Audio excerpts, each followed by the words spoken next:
बिस्मिल्लाहिर्रहमानिर्रहीम, अस्सलाम वालेकुम। आज इस वीडियो में बात करेंगे रमज़ान के डाइट प्लान के हवाले से।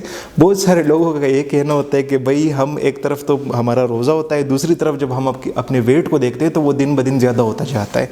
तो ये क्यों ज़्यादा होता जाता है? तो भाई मैं सिंपल अल्फाज में आपको समझा दूँ कि भाई हमारे लोग क्या करते हैं। एक तो हमारे जो स्वाद के लोग हैं और जो दीर के लोग हैं वो तो सहरी में भी चावल खाते हैं अल्हम्दुलिल्लाह से।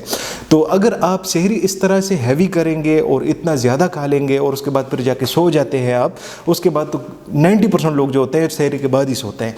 तो जब आप उसके बाद सो जाते हैं तो obvious सी बात है आपका जो वज़न होता है वो बढ़ने की तरफ जाएगा। दूसरी बात यहाँ पे यह आ जाती है कि भाई अगर आपने हैवी सहरी नहीं करनी तो क्या खा सकते हैं आप? एक नॉर्मल साइज़ की चपाती खा सकते हैं, आप थोड़ा सा फ्रूट्स वगैरह आप ले सकते हैं। इसके अलावा आप ग्रेवी के साथ एक चपाती ले सकते हैं, या आप एक ऑमलेट बना के उसके साथ एक नॉर्मल साइज़ की चपाती खा सकते हैं। तो ये आपके लिए इनफ होता है, आपकी पूरे दिन आपको ये एनर्जी प्रोवाइड करता रहता है। तो हमारे लोग क्या करते हैं, तो भाई सहरी में भी चावल खा लेते हैं और उसके साथ भी उतनी चीज़ें खा लेते हैं कि भाई पूरे के पूरे दिन वो फिर आपके स्टमक के ऊपर बोझ बना रहता है।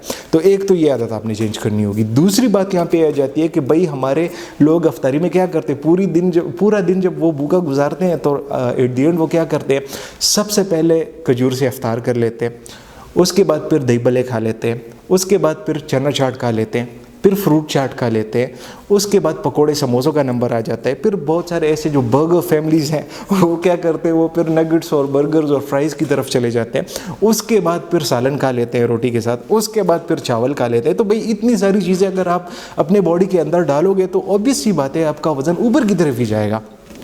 सबसे पहली बात, दही भल्ले, चना चाट और फ्रूट चाट में से एक चीज़ इस्तेमाल करें, वो एक चीज़ खा ले, उसके बाद नमाज का वक्फ़ा कर ले, उसके बाद आके आप एक नॉर्मल चपाती या थोड़ा सा आप पोर्शन ले लें, उसके बाद मतलब आप अपना डिनर कर लें।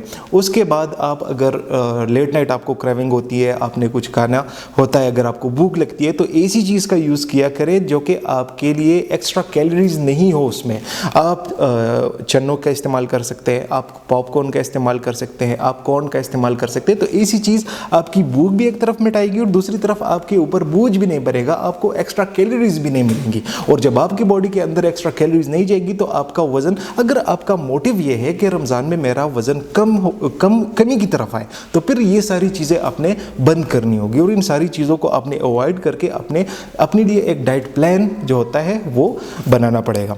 तो अगर आपका कोई भी क्वेश्चन हो इस रिलेटेड या किसी और रिलेटेड तो आप मुझे व्हाट्सएप पे भी मैसेज कर सकते हैं, इंस्टाग्राम पे भी मैसेज कर सकते हैं, और सिंपली इस वीडियो के नीचे कमेंट बॉक्स में भी आप अपनी जो बात है वो कह सकते हैं। मैं हर किसी को रिप्लाई देता रहता हूँ।